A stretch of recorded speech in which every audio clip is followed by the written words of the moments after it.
there is also a bit of a warning, and it is about the warning from the rise of reform, but also what's happened with regard to the far right across Europe.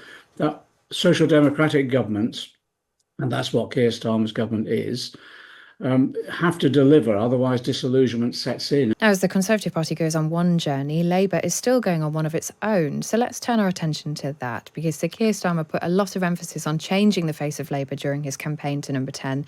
But how will that work out now the party is on the government benches and has a lot of new MPs? Former Shadow Chancellor John McDonnell will be among them, of course. First elected in 1997 and back as MP for Hayes and Harlington. Good morning. Morning, Kate. How does this feel different from 1997? You've been here on both occasions. What does it feel like to you now? It's a really good question, because in 97, what we inherited was a significantly different financial situation. There was growth in the economy. There was the potential, even though Gordon Brown adopted the Conservatives' spending plans for the first couple of years, you knew that there was the potential, therefore, for quite significant investment in our public services. There was a lot more hope then. Keir has inherited, I think, possibly the most toxic inheritance that any government has from its predecessor. So there's less hope, I think, around, and that therefore feeds into sort of a less enthusiasm, if you like. I think people are pretty realistic about the challenges that Keir's government is now going to face. So that, I think, that's the difference, actually. And are you signed up fully in support of that, given how difficult things are going to be? Because I think it's fair to say there was a bit of bad blood between the left of the party, which is the wing of the party where you most naturally fall, and this sort of new version of Labour that Keir Starmer is projecting to the country. The issue for most of us, I think it reflects what the country voted for in the election. Everyone just wanted to get rid of the Tories. They just wanted them out. We couldn't cope with any more years of the Tories in government. That's the first thing. So there's unanimity about that. The second thing is most people have accepted that Keir's got a limited programme that he put forward during the general election, the 6 policy areas, and that's supportable. Of course it is. But I think there's a realistic understanding that we're in such a crisis in so many areas about our public services, about poverty and inequality in our society. There has to be a debate now about how we go further than just that limited programme. And I genuinely think that debate will be constructive. It's already started, I think. So there's the potential there. And there is also a bit of a warning, and it is about the warning from the rise of reform, but also what's happened with regard to the far right across Europe.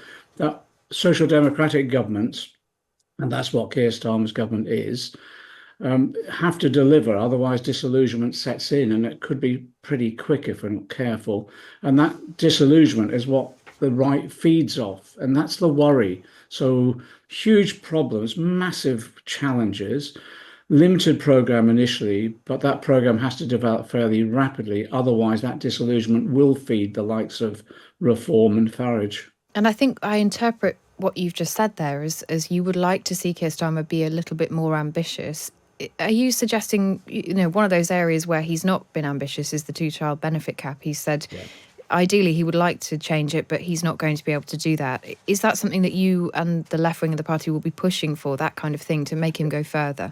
I think there's a sort of inevitability about what will happen in government, that any government that's faced with these sorts of challenges will want to implement its first programme quickly, and that's what they'll do.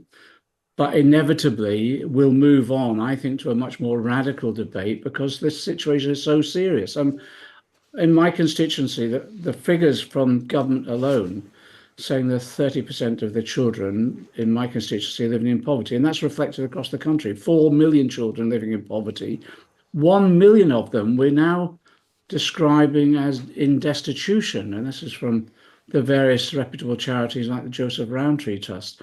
I think people will want to see action on that. And the 2-child limit is one of those policies that could be implemented fairly quickly. The Resolution Foundation, the latest figure the Resolution Foundation put was that would lift 490,000 children out of poverty. Now, that's the sort of issue I think that will need to be addressed fairly soon. And yes, I'll be pushing for that in the debate because there will be an open debate now about Yeah.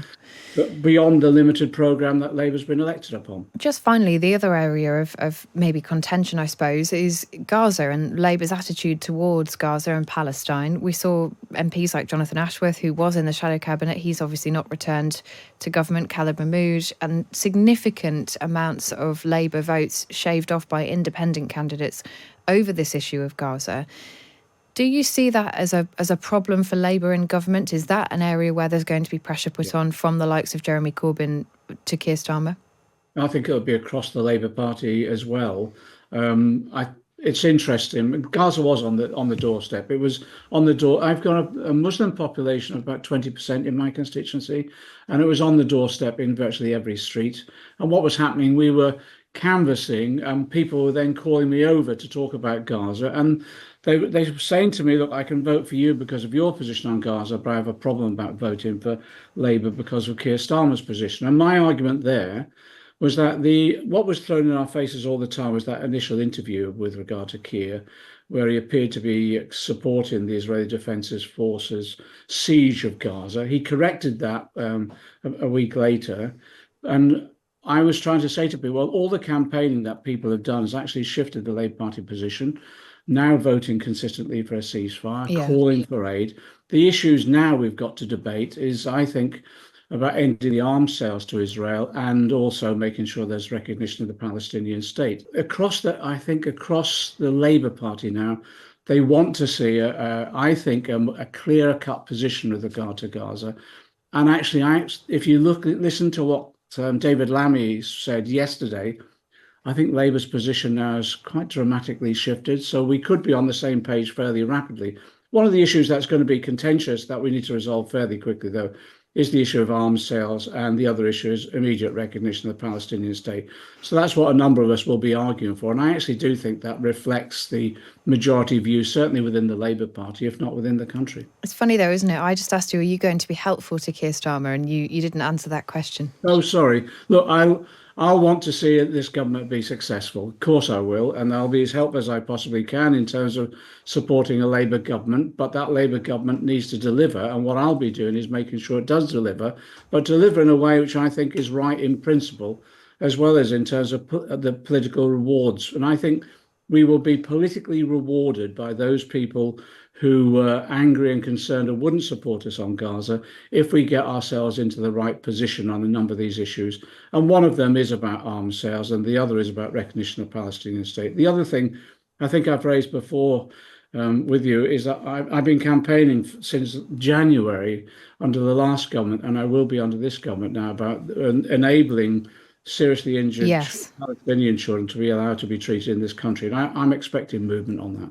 John McDonnell, thank you very much for joining us this morning.